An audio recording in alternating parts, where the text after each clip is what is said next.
किसी भी देश के विकास में विद्यार्थियों की बड़ी अहम भूमिका होती है। विद्यार्थी आने वाले कल के किसी देश के स्तंभ होते हैं। उन स्तंभों में से तो कोई नेता, कोई डॉक्टर, तो कोई इंजीनियर, तो कोई शिक्षक बनता है। आज देश के समूचे राज्यों की सड़कों की स्थिति बदहाल बनी हुई है। सड़क पर चलने वाले वाहनों की स्थिति बहुत ही दयनीय है।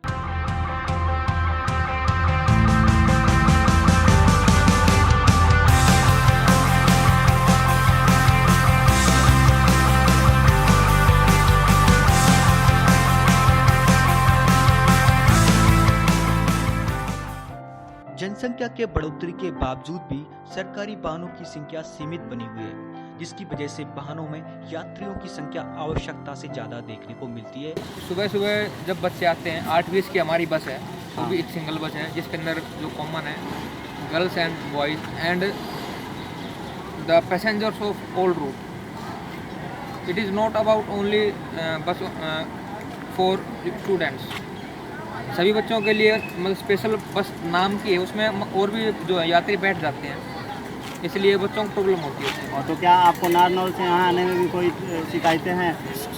नारनौल से यहाँ कई बार हमें खड़ा आना पड़ता है बस के अंदर, सीट नहीं मिल पाती है। इस वजह से कई बार बड़ी दुर्घटनाएं भी घट जाती हैं, जिससे अधिक मात्रा में जन धन की हानि होती है। विद्यार्थी का सफर देखने में जितना आसान लगता है, वास्तव में उतना ही कठिनाई से भरा हुआ होता है। विद्यार्थी अपने भविष्य को उज्जवल बनाने के लिए आंखों में उच्च सपने लिए हुए अपने पथ पर आगे बढ़ते रहते हैं। ये अप्रैल मई की कड़ी धूप, दिसंबर व जनवरी की कड़ाके की सर्दी में भी अपने घर से बाहर निकलते हैं। विद्यार्थियों को अपने विद्यालय व विश्वविद्यालय जाने के लिए मीलों का सफर तय करना पड़ता है, जिसके लिए उन्हें सड़कों पर वाहनों के लिए घंटों इंतजार करना पड़ता है। कितने देर से बैठे हैं बाबू? 4 बजे से। और कितने बजे गाड़ी आएगी? 5 बजे। तो ये डेली 5 बजे गाड़ी आती है या देर से भी आती है? डेली 5 बजे। अच्छा, डेली कितना देर इंतजार करना पड़ता है?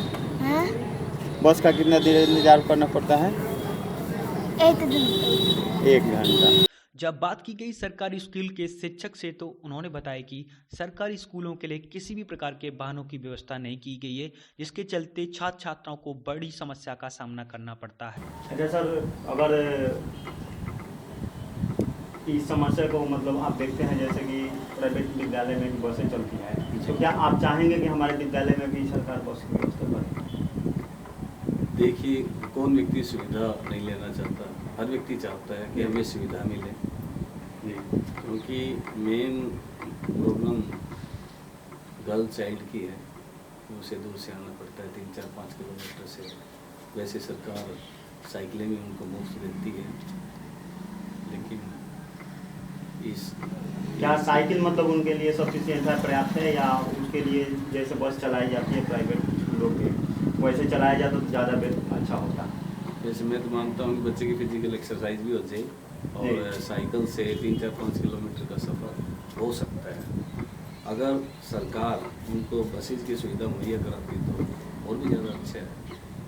विद्यालय व विश्वविद्यालय के छात्रों से जब इस मुद्दे पर बात की गई, तो उन्होंने अपनी भिन्न भिन्न तरह की समस्याओं को उजागर किया।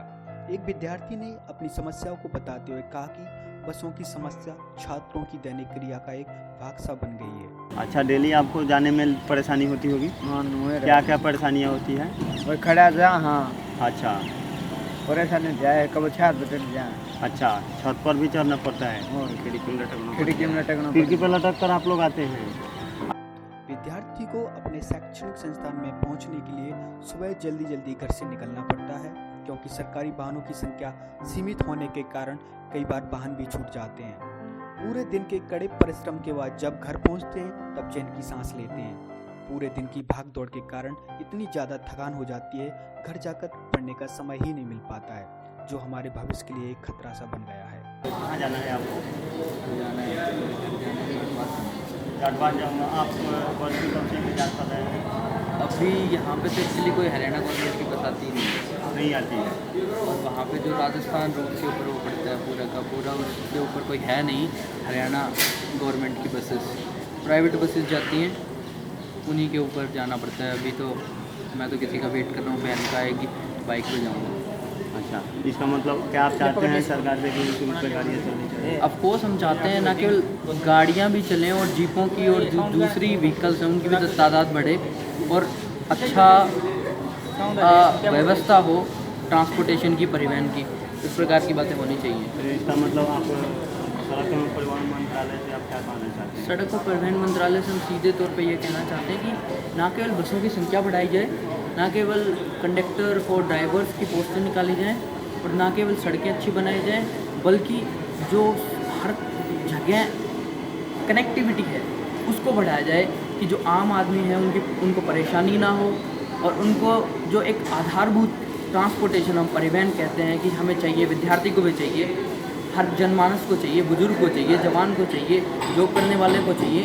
तो परिवहन की व्यवस्था सुगठित होकर अच्छी हो।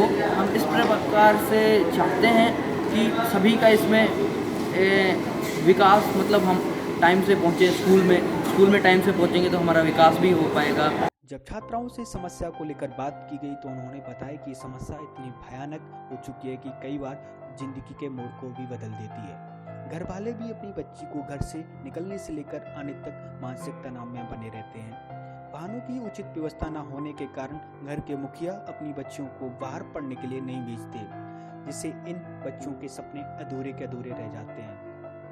जब एक छात्रा से बात की गई तो उसने बताया कि विश्वविद्यालय आने से लेकर जाने तक का सफर बहुत ही कष्ट से भरा हुआ होता है।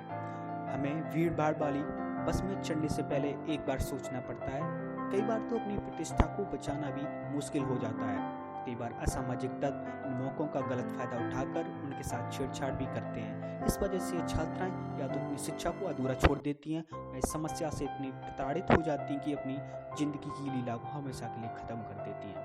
यातायात में मुझे बहुत समस्याओं का सामना करना पड़ता है। मुझे क्या, सभी स्टूडेंटों को समस्या का सामना करना पड़ता है कि टाइम पे बसें नहीं आती। आपको वहाँ पे बसें नहीं मिलती हैं समय से? नहीं, समय से बसें आती भी हैं और नहीं भी आती हैं। वो इतनी भरी हुई आती हैं कि चढ़ नहीं पाते हैं और फिर से बसों का वेट करना पड़ता है। अच्छा, आप एक बात बताइए, आप उन बसों में आप अपने आप को सुरक्षित महसूस करती हैं?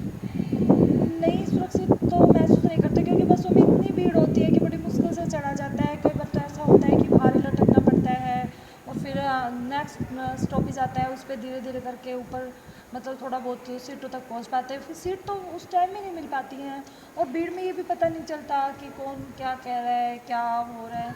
तो बहुत ज़्यादा समस्या होती है भीड़ की वजह से। और फिर रोड भी इतने टूटे फूटे हैं कि टाइम लगता है, पहुंचने में टाइम लग जाता है। जहाँ पे 20 मिनट लगनी होती है वहाँ पे लगभग आधा घंटा 1 घंटा लग जाता है क्योंकि सड़क इतनी टूटी फूटी पड़ी हुई है। आप पूरे दिन तो आने जाने में व्यस्त रहती हैं, उसके बावजूद आपको पढ़ने का समय मिलता है? हाँ, पढ़ने का समय तो जैसे मैं 7 सवा 7 बजे पहुँचती हूँ यहाँ पे। यातायात में इतने मतलब थक जाती हूँ कि पढ़ने का बड़ी मुश्किल से टाइम निकल पाता है। जब परिवहन विभाग के कर्मचारी से बात की गई तो उसने बताया, उतनी बसें हैं नहीं। दूसरी बात क्या है कि सरकार ये तो अपना वो कर देती है कि भाई हमने इतनी बसें जो है पेड़ में शामिल कर दें, लेकिन उन बसों का डाटा नहीं देती जो कंडम हो जाती है, डैमेज हो चुकी है, उनका डाटा देती नहीं। तो क्या होता है कि इस तरह से जैसे बस जनसंख्या तो 2.5 गुना बढ़ गई है, वो कम होती जा रही है और जनसंख्या बढ़ती जा रही है। जनसंख्या के हिसाब से बेड़े में काफ़ी बसें जैसे बढ़नी चाहिए थी, उस हिसाब से। इस समस्या के समाधान के लिए सरकार को कड़े कदम उठाने की जरूरत है, तभी देश का वास्तव में विकास संभव है। सरकारी विद्यालय व विश्वविद्यालय के छात्र छात्राओं के लिए विशेष वाहनों की व्यवस्था की जानी चाहिए, जिस प्रकार निजी विश्वविद्यालय या विद्यालय कर रहे हैं, ताकि विद्यार्थी अपने भविष्य को उज्जवल बना सकें और समाज के विकास में अपना योगदान दे सकें।